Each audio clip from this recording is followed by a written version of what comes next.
একদা লোকমান হাকিমের ছেলে তার কাছে সফরে যাওয়ার জন্য অনুমতি চাইল। তখন লোকমান হাকিম তাকে সফরে যাওয়ার জন্য অনুমতি দিলেন।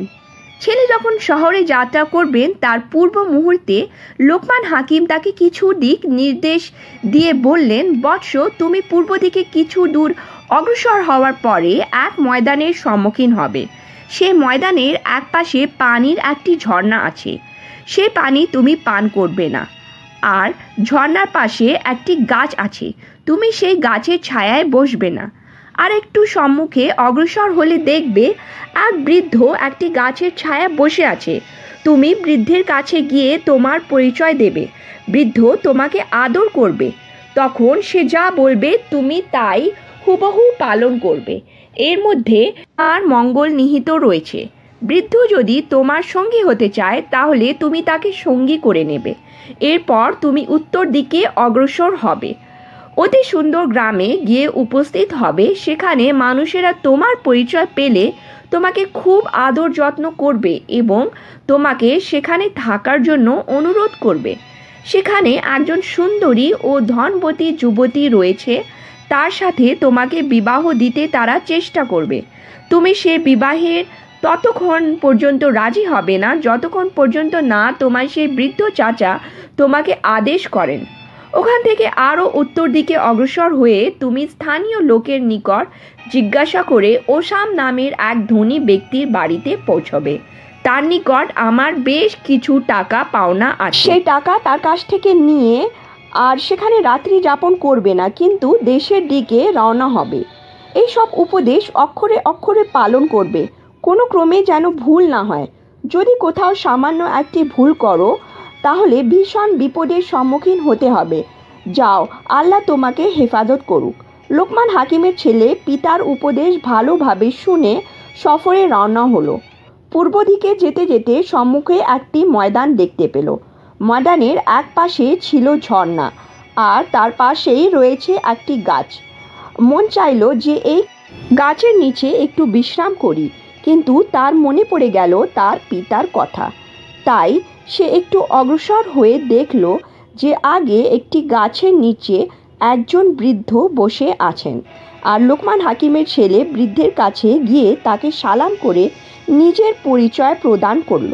তখন বৃদ্ধ তাকে কাছে বসে ঠান্ডা পানি ও সুস্বাদু ফল খেতে দিল এবং তাকে খুবই আদর করলো। অমনি গর্ত থেকে একটা বিষাক্ত সাপ উঠে এসে লোকমান হাকিমের ছেলেকে আক্রমণ করতে চাইল। এমন সময় সে বৃদ্ধ একটি ধারালো তরবারি বের করে সাপটিকে দ্বিখণ্ডিত করে ফেলল। তখন লোকমান হাকিমের ছেলে জিজ্ঞাসা করলো, চাচা যান, আপনি কি এই ব্যাপারে পূর্ব থেকে জানতেন? তখন সেই বৃদ্ধ বলল, আমাকে পূর্ব থেকেই জানিয়ে দিয়েছিলেন আল্লাহ। এই সাপটি দীর্ঘদিন যাবত এইখানে অপেক্ষা করছিল। সে শুধু ভাগ্যবান ব্যক্তিদের দংশন করে এবং তাদেরকে মৃত্যুর কোলে পৌঁছে দেয়। সাধারণ কোনো মানুষকে সে কখনো আক্রমণ করে না। লোকমান হাকিমের ছেলে এরপর ঝর্ণার দিকে দেখে বলল, চাচা মিয়া, পানি খুব সুন্দর, মন চায় এখানে একটু পানি পান করি। তখন বৃদ্ধ তাকে সাবধান করে বলল, সাবধান, ওই ঝর্ণার পানিতে সাপের বিষ মিশ্রিত রয়েছে। যে একবার ওই পানি পান করছে সে মৃত্যুর কোলে গেছে। লোকমান হাকিমের ছেলে বেশ কিছু সময় বৃদ্ধের সঙ্গে কাটিয়ে সম্মুখে যাত্রার আবেদন প্রার্থনা করল। বৃদ্ধ বললেন, যদি তুমি আমাকে সঙ্গে নিতে আপত্তি না করো তবে আমি তোমার সঙ্গে যেতে পারি। লোকমান হাকিমের ছেলে তখন পিতার নসিহত মনে পড়ল।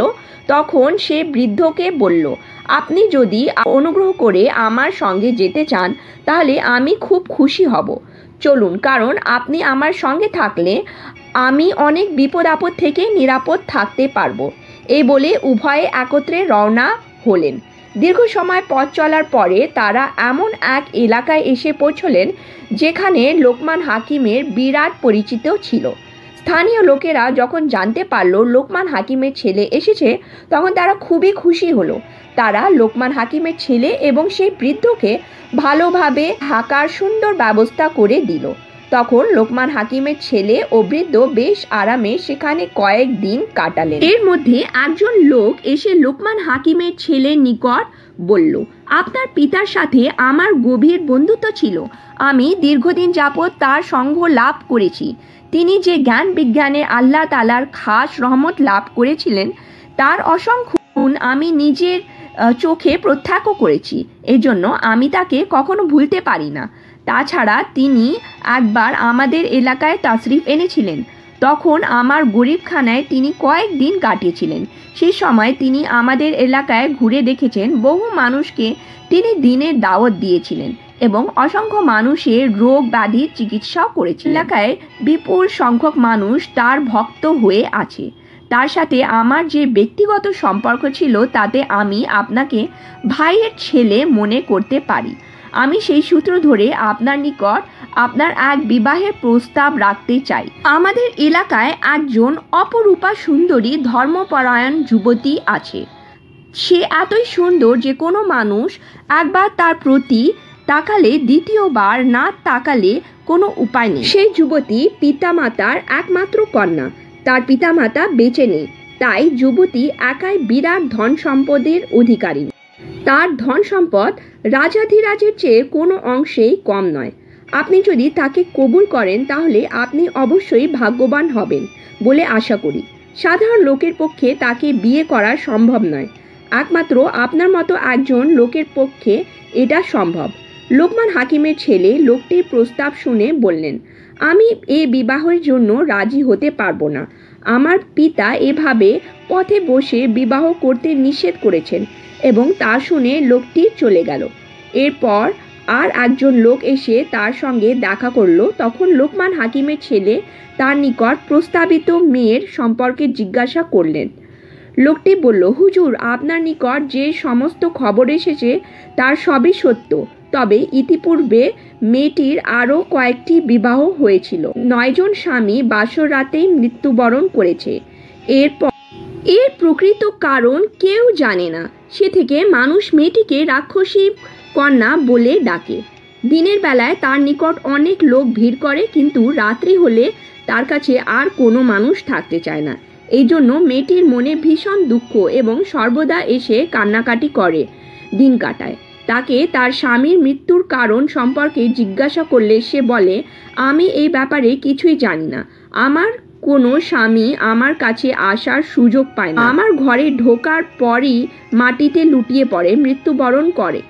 আমি এর কারণ কিছুই জানি না। লোকমান হাকিমের ছেলে এই সমস্ত ঘটনা শুনে বৃদ্ধ লোকটির কাছে গিয়ে সব কিছু খুলে বলল। বৃদ্ধ তখন বললেন, কোনো সমস্যা নেই, তুমি এই বিবাহের জন্য রাজি হতে পারো।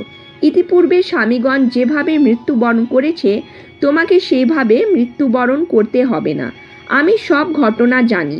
তোমার পিতার নিকট থেকেই আমি সব কিছু জ্ঞান শিখেছি। এই বলে আমি বলতে পারি তোমাকে আমি নিরাপদ রাখতে পারবো।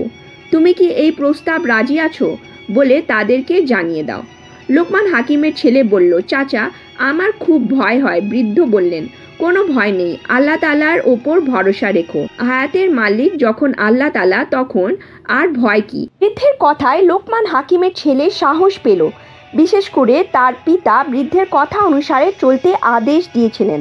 তাই সে প্রথম দিনের আলাপকারীকে ডেকে বলল, আমি এই বিবাহের জন্য রাজি আছি। আপনি কন্যাপক্ষকে জানিয়ে ব্যবস্থা আরম্ভ করুন। লোকমান হাকিমের ছেলে মুখে প্রস্তাব শুনে আনন্দে আত্মহারা হয়ে গেল। সে সঙ্গে সঙ্গে মেয়েটির বাড়িতে গিয়ে লোকমান হাকিমের ছেলের সাথে তার বিবাহের প্রস্তাব দিল। সেই প্রস্তাব শুনে আনন্দে জড়িয়ে ধরল। বলল, চাচা মিয়া, আপনি আমার পিতার একান্ত ঘনিষ্ঠ বন্ধু ছিলেন। আমার পিতার অবর্তমানে আপনি আমার পিতা। আমার জীবনের যে মহা দুর্ঘটনা ঘটেছে আপনি সবই জানেন। পৃথিবীতে আমার বেঁচে থাকা আর না বেঁচে থাকা সমান হয়ে দাঁড়িয়েছে। আমি কিছুদিন পূর্বে সিদ্ধান্ত নিয়েছিলাম যে বাকি জীবন আর কাউকে বিবাহ করব না।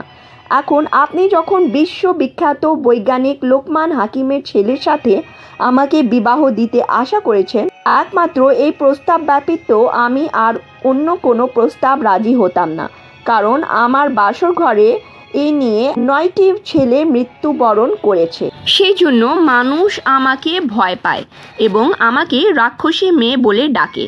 চাচা মিয়া, এই ছেলের নিকট আপনি পূর্বের সমস্ত ঘটনা খুলে বলুন। তারপর যদি সে স্বেচ্ছায় আমাকে বিয়ে করতে রাজি হয় তবে আমি সেই প্রস্তাবকে স্বাগত জানাবো। লোকটি গিয়ে লোকমান হাকিমের ছেলে ও বৃদ্ধকে কন্যার সমস্ত কথা বলল।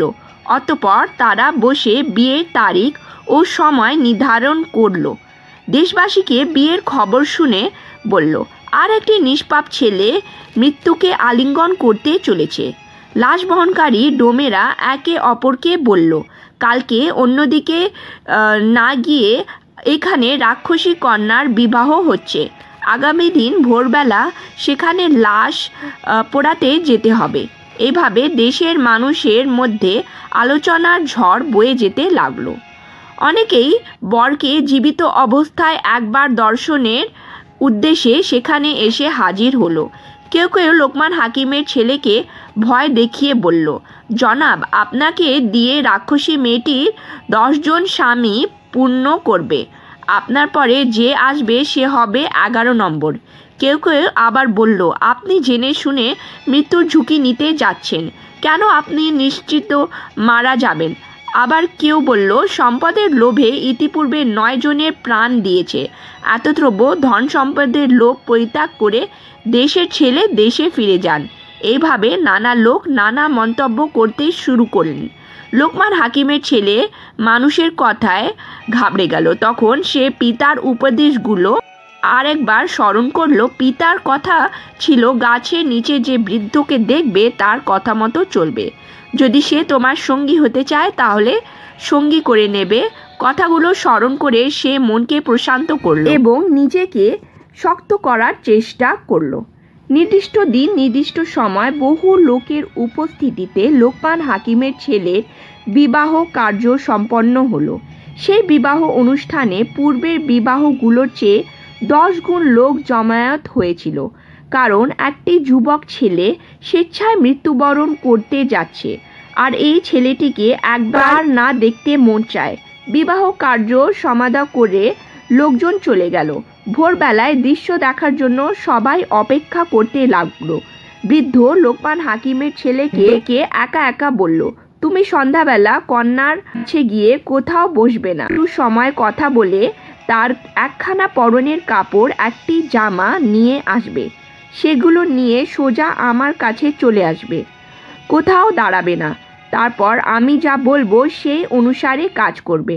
লোকমান হাকিমের ছেলে বৃদ্ধ চাচার কথা অনুসারে সন্ধ্যার পর তার স্ত্রীর কাছে গিয়ে তার দিকে তাকিয়ে রইল। মানুষ এত সুন্দর হতে পারে তা তার কল্পনায় ছিল না। তার নতুন স্ত্রী স্বামীকে দেখে আনন্দে আত্মহারা হয়ে গেল, তাকে জড়িয়ে ধরল। এত সুন্দর সুশ্রী স্বাস্থ্যবান বর ইতিপূর্বে তার কোনোদিন সে দেখেনি। সময় কাটিয়ে মেয়েটির ফুপিয়ে ফুপিয়ে কেঁদে উঠল। তখন লোকমান হাকিমের ছেলে তাকে জিজ্ঞাসা করল, তুমি কাঁদছো কেন? তখন মেয়েটি বলল, তোমার মতো স্বাস্থ্যবান ভাগ্যবান এক স্বামীর চরণতলে আমি কতক্ষণ ঠাঁই পাবো জানি না, কারণ আমি এক হতভাগী কন্যা। আমাকে ইতিপূর্বে 9টি যুবক বিয়ে করেছিল, কিন্তু আমি কাউকে মন দিয়ে ভালোবাসার সুযোগ পাইনি, তাই তোমাকে সেইভাবে হারাতে হয় না, সে কথা ভেবে আমি কাঁদছি। এই সময় লোকমান হাকিমের ছেলের মনে পড়ল বৃদ্ধের নির্দেশ। তখন সেই স্ত্রীকে বলল, আমি তোমার সাথে একটু পরে আলাপ করব। এখন তোমার পরনের একখানা কাপড় ও একটি জামা তাড়াতাড়ি আমাকে দিও। তখন কোনো কারণ জিজ্ঞাসা না করে একখানা কাপড় ও একটি জামা এনে দিল। লোকমান হাকিমের ছেলে তখন তা নিয়ে দ্রুত বাইরে চলে আসলো। বাড়ির দারোয়ান এই দৃশ্য দেখে ভাবতে লাগলো, বর একটু আগেই ঘরের ভেতরে গিয়েছিল, এখন আবার বের হয়ে আসলো কেন? তবে কারো কিছু বলার সাহস ছিল না। সেই বৃদ্ধ লোকটি লোকমান হাকিমের ছেলেকে কাপড় জামা নিয়ে আসতে দেখে বলল, বাবা, এতটা দেরি করা তোমার ঠিক হয়নি। আর একটু দেরি করলে আমি তোমাকে আর রক্ষা করতে পারতাম না। তোমার স্ত্রীর কাছে বসতে নিষেধ করেছিলাম, তবুও তুমি সেখানে বসে স্ত্রীর সাথে কথা বলছিলে, তাই এটা খুবই বিপজ্জনক হতে যাচ্ছিল। আল্লাহ তোমাকে অল্পের জন্য রক্ষা করেছেন। যাই হোক, কথা পরে শুনবো, এখন তুমি আমার উপদেশ অনুসারে কাজ করো। এই কথা বলে বৃদ্ধ মেয়েলোকটির কাপড় জামা একটি পাত্রে রেখে তাতে আগুন ধরিয়ে দিল।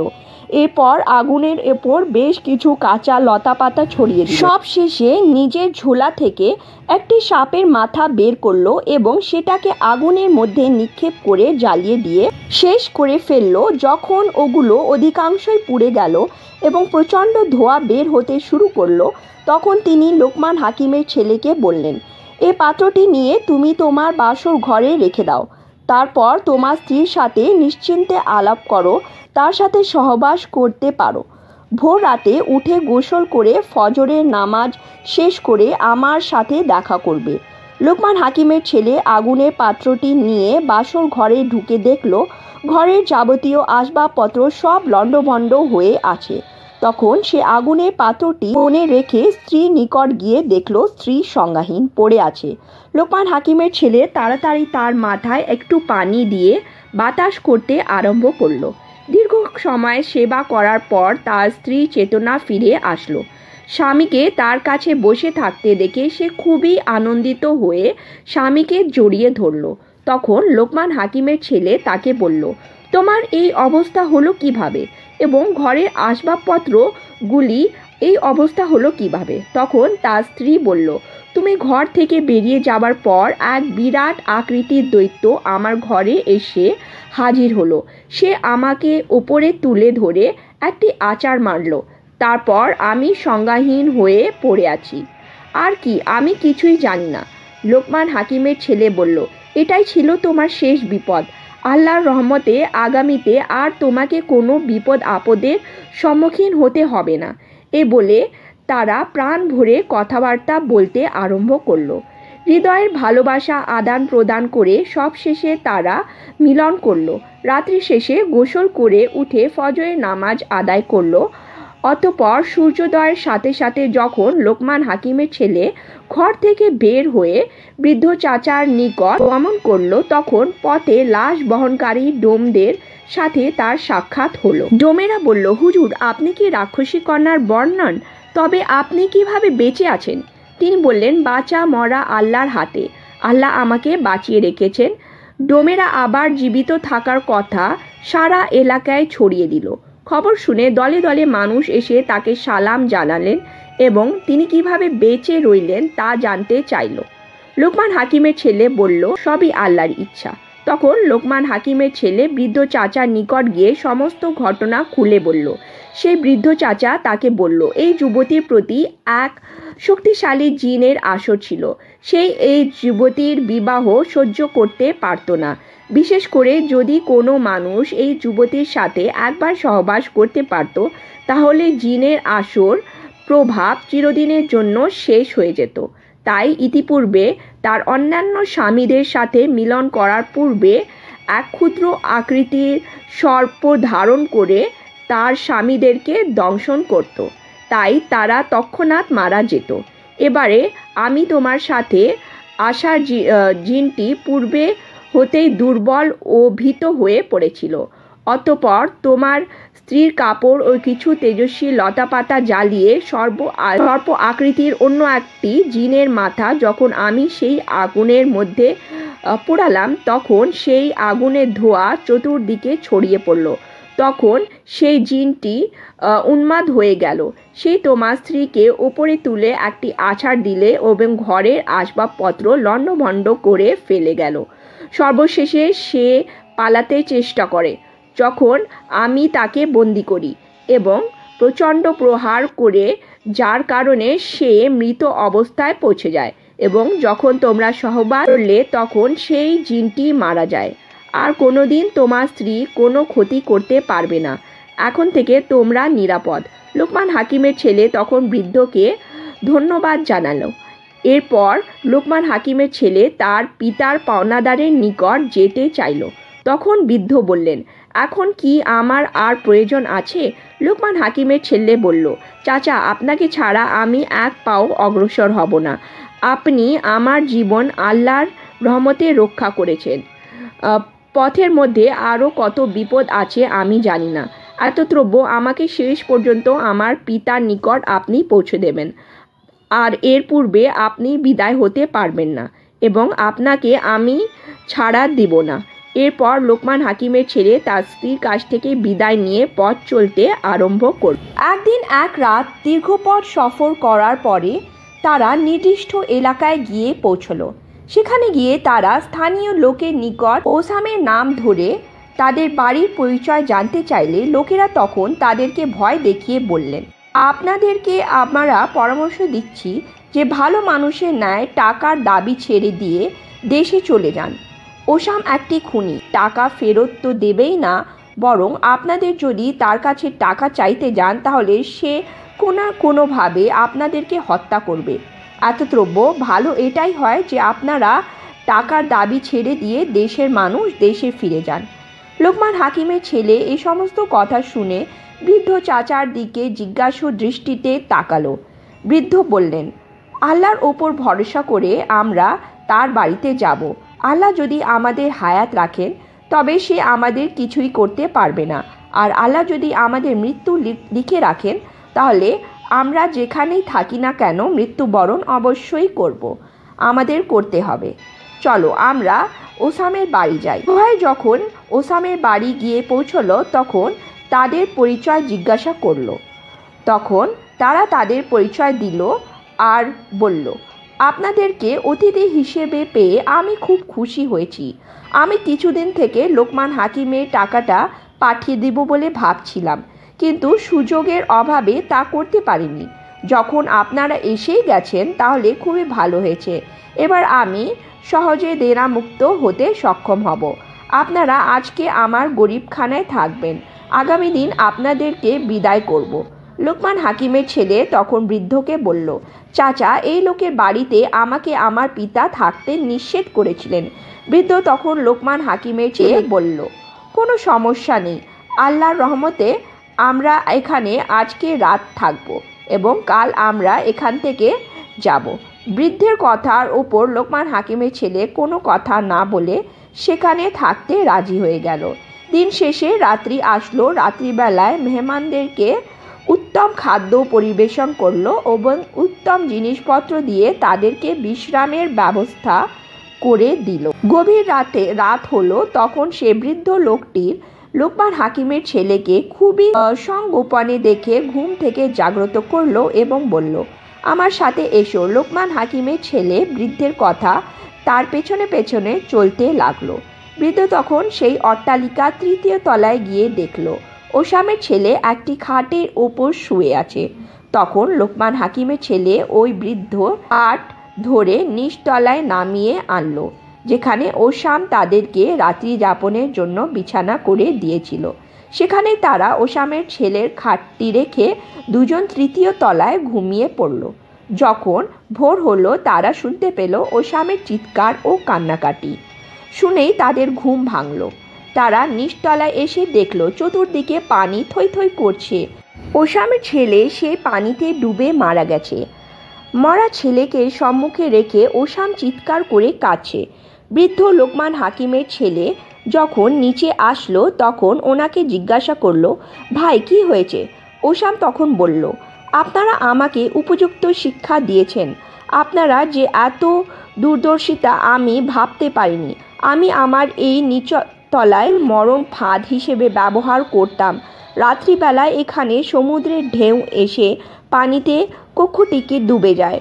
সম্মুখের দরজা গভীর রাতে আমি বন্ধ করে রেখে যাই, যাতে এই কক্ষের সংখ্যা কোনো লোক বের হতে না পারে এবং পানিতে ডুবে মারা যায়।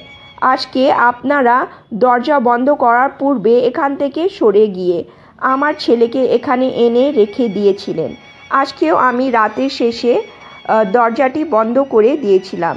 তখন আমি জানতাম না যে এই কক্ষে আপনাদের পরিবর্তে আমার ছেলে রয়েছে। আমি জীবনে বহু পাওনাদারকে এইভাবে হত্যা করেছি। শেষ পর্যন্ত সেই পাপের প্রতিফল আমি পেয়েছি। আমি আজ থেকে তওবা করলাম। বাকি জীবনে আমি আর এমন কাজ করব না। আল্লাহ আমাকে উপযুক্ত শিক্ষা দিয়েছেন।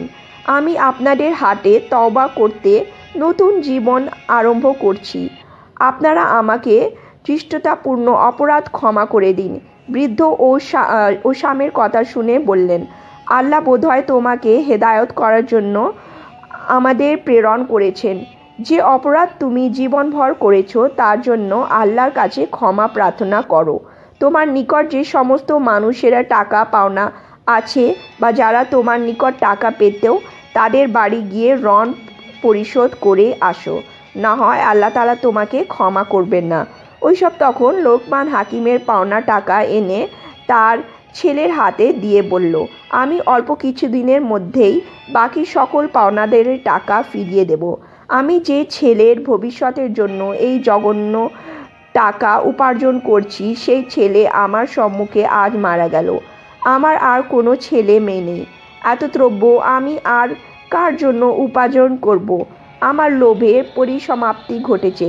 এই নিকট থেকে টাকা নিয়ে বৃদ্ধ ও লোকমান হাকিমের ছেলে দেশের দিকে রওনা হলেন। পথ মধ্যে শ্বশুরবাড়ি এসে তারা বিশ্রাম নিলেন। লোকমান হাকিমের ছেলে পরদিন স্ত্রীকে বলল, এখন আমার পিতার সঙ্গে দেখা করতে তোমাকে যেতে হবে। তখন তার স্ত্রী বলল, সবই ঠিক আছে, কিন্তু আমার এই বিশাল সম্পদের দায়িত্বভার আমি কার কাছে রেখে যাব? লোকমান হাকিমের ছেলে বলল, তোমার যে চাচা আমার নিকট বিবাহের প্রস্তাব নিয়ে গিয়েছিল তাকে সকল দায়িত্ব দাও। তখন তার স্ত্রী সেই লোকটিকে ডেকে সম্পদের সকল দায়িত্ব তার কাঁধে অর্পণ করলেন। বিবাহের পাওনা, উপটোকন, কাপড় চোপড় ও কত টাকা পয়সা নিয়ে তারা সকলে কয়েকটি উটের পিঠে সওয়ার হয়ে দেশের উদ্দেশ্যে রওনা হলো। একদিন এক রাত ধরে দীর্ঘ পথ অতিক্রম করার পর তারা দেশে এসে পৌঁছলো। বাড়ি থেকে কিছুটা দূরে থাকাকালীন সময়ে বৃদ্ধ বললেন, বৎস, এবার আমাকে বিদায় করো। লোকমান হাকিমের ছেলে তখন বলল, চাচা মিয়া, আপনি আমাকে যে সমস্ত বাধা বিপদ থেকে উদ্ধার করেছেন তাতে আপনাকে কি বলে যে ধন্যবাদ দেব আমি আর কোনো ভাষা খুঁজে পাচ্ছি না। আপনাকে আমি পথ মধ্যে এভাবে বিদায় হতে দেব না।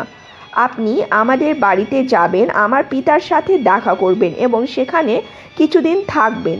আমি আপনার প্রাণ ভরে কিছু খেদমত করব, তারপর আপনি বিদায় নেবেন।